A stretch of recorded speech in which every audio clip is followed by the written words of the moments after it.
Sekolah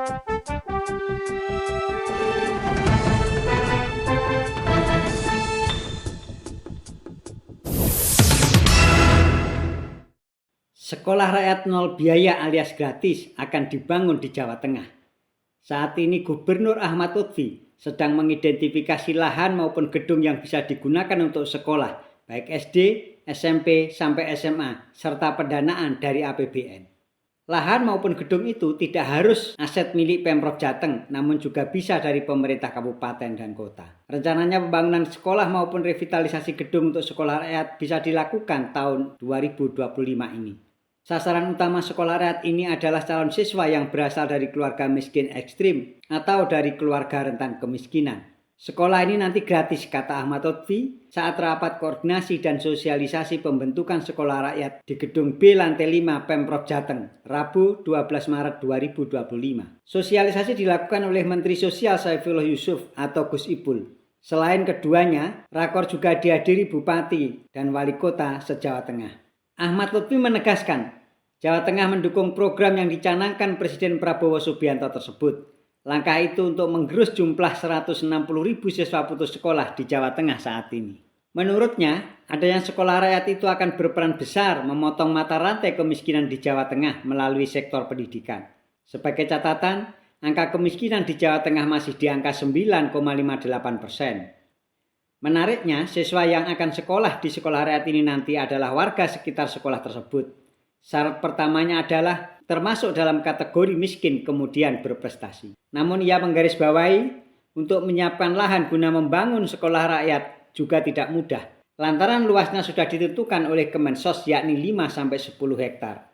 Menteri Sosial Saifullah Yusuf mengatakan sekolah rakyat akan sudah diaktifkan mulai tahun ajaran 2025-2026 atau tahun ini. Untuk tahap awal akan dimulai dari aset-aset milik Kemensos sebagai lokasi sekolahnya. Sekolah rakyat ini bentuknya adalah boarding school atau asrama sehingga pendidikan berlangsung 24 jam sehari. Kurikulum yang digunakan sebagaimana sekolah unggulan namun juga ditekankan pendidikan karakter. Terkait lahan yang disediakan Pemprov maupun Pemkab, ia belum bisa mengatakan status ke depannya. Ketentuannya masih menunggu finalisasi. Seminggu yang akan datang diketahui berapa dari Jateng yang sudah siap. Bisa dalam bentuk gedung yang direvitalisasi atau tanah. Kami tunggu usulan sampai 21 Maret 2025, kata Gus Ipul. Dan yang ketiga adalah perbanjian. Dan yang terakhir adalah keempat untuk program yatim piatu.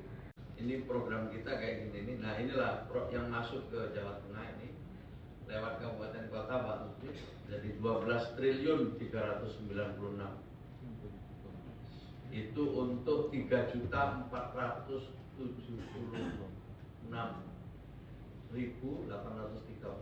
akan ada rinciannya lebih kecil tapi kira-kira inilah. Jadi ada nanti dulu Mas. Jangan dirubah dulu. Udah, aku dulu.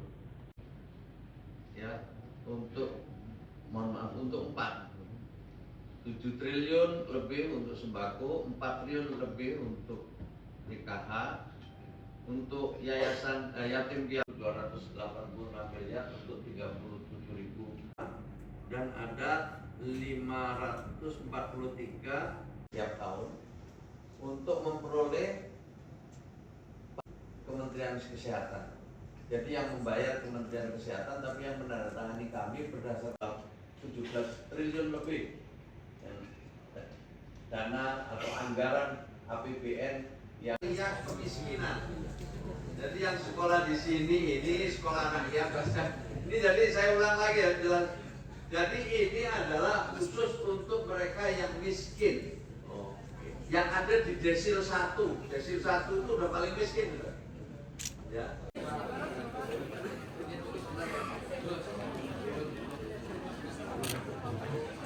Wah, wayang. Gus, 1, 2, 3.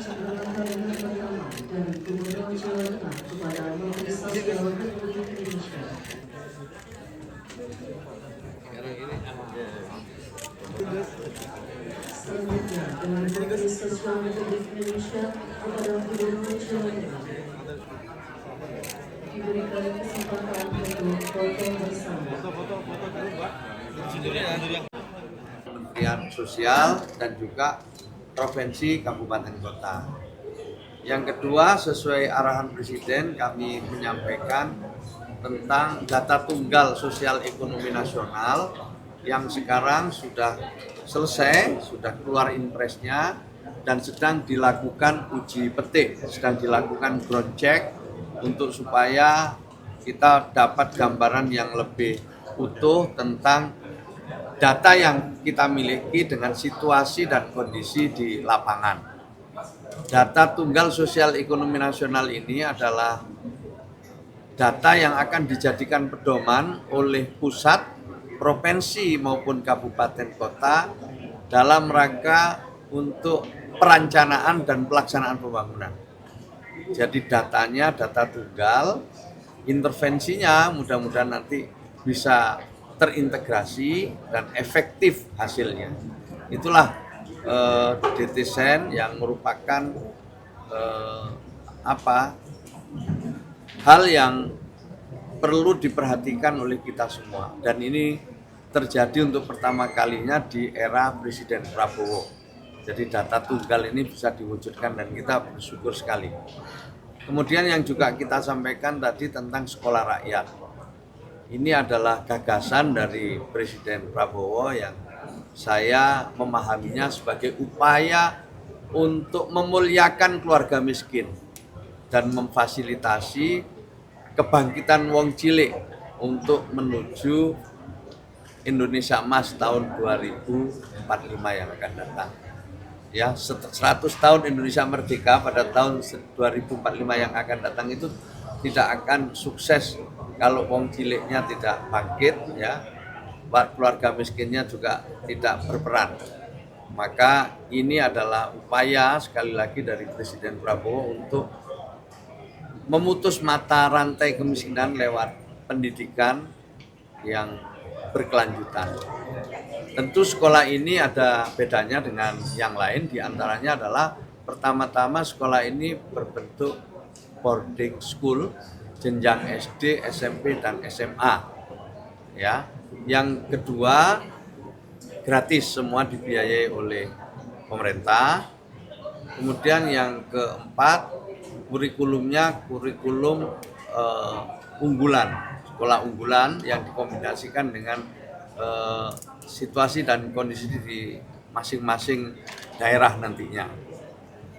Berikutnya juga sekolah rakyat ini akan memprioritaskan warga di sekitar lokasi sekolah itu berdiri. Itu prioritasnya di sana, mereka yang berada di desil 1 dan desil 2. Jika desil 1, 2 sudah tidak ada, naik nanti ke desil 3. Jadi itulah kira-kira beberapa hal yang menyangkut sekolah rakyat yang harapannya itu bisa dimulai pada tahun ajaran 2025-2026. Syaratnya Pak? Sasarannya Pak? Sasarannya?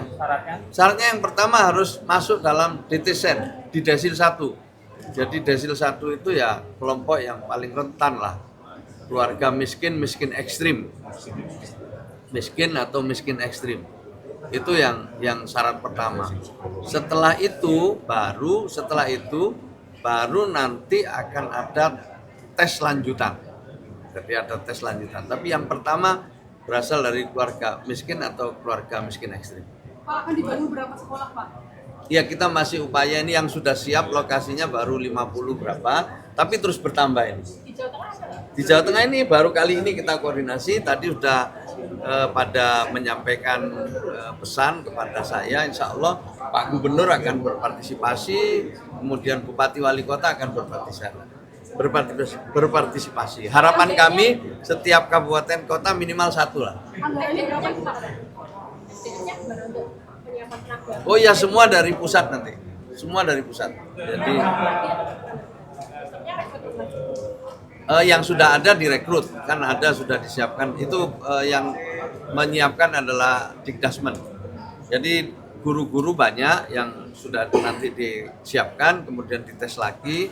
Nah, mereka nanti akan ditempatkan di sekolah rakyat. Kurikulumnya digodok antara Dikti dengan Dikdasmen. Anggarannya untuk sekolah berapa? Anggarannya untuk sekolah. ya masih dihitung terus ya, tetapi kira-kira ini ke depannya, kira-kira sekolah rakyat ini akan dibangun di atas lahan 5 hektar sampai 10 hektar. Ya. Itu kira-kira untuk jenjang SD, SMP, SMA ke depan. Seperti itu. Kira-kira sampai berapa Pak? 1.000 pada akhirnya nanti. Tapi yang pertama ini ya nanti kita lihat kemampuan sarana prasarana yang ada. 1.000 itu berarti satu sekolah ya Pak? 1.000 itu satu sekolah. 1.000 itu satu sekolah. Nanti rencananya 1.001 sekolah pada akhirnya ya. Tapi untuk sekarang dimulai dari melihat situasi kondisi. Kita punya sentra ya. Jadi kita punya sentra pusat pelayanan di berbagai daerah. Di Jawa Tengah ini kita punya 4 yang insya Allah akan kita jadikan tempat untuk memulai penyelenggaraan sekolah rakyat ini. Statusnya gimana?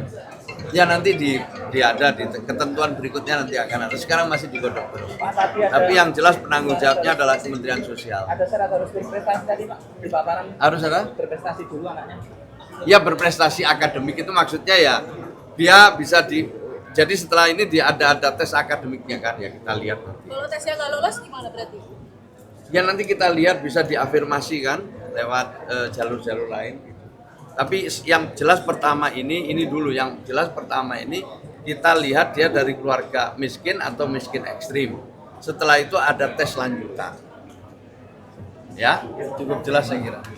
Jawa Tengah tadi beberapa bupati wali kota sudah menyiapkan lahan, ada yang 5 hektar ya, Ya 5 betul. hektar dan lain sebagainya. Nanti kita lakukan verifikasi, kan kita baru sosialisasi. Tapi prinsip kita sudah siap semua. Ya. Pak untuk tenaga pendidiknya ada yang dari Jawa Dan kita Pemprov tetap siap mendukung untuk program pemerintah karena ini semuanya adalah untuk masyarakat kita khususnya Jawa Tengah. Oke, Kalau cukup. tenaga pendidiknya gimana Pak dari Jawa Tengah? Nanti kan semuanya dari pusat, kita tunggu aja nanti sosialisasi berikutnya. Tapi prinsip kita dukung dan kita siapkan untuk Jawa Tengahnya. Oke, Prioritas untuk wilayah miskin ekstrim atau gimana nanti? memang sasarannya kan miskin ekstrim. Oke, di tempat kita di Densos ada 160 yang putus sekolah ya. Tetap pantau dan ikuti channel @portalika.news untuk informasi terbaru dan terkini. Jangan lupa like, share, dan subscribe. Sampai jumpa.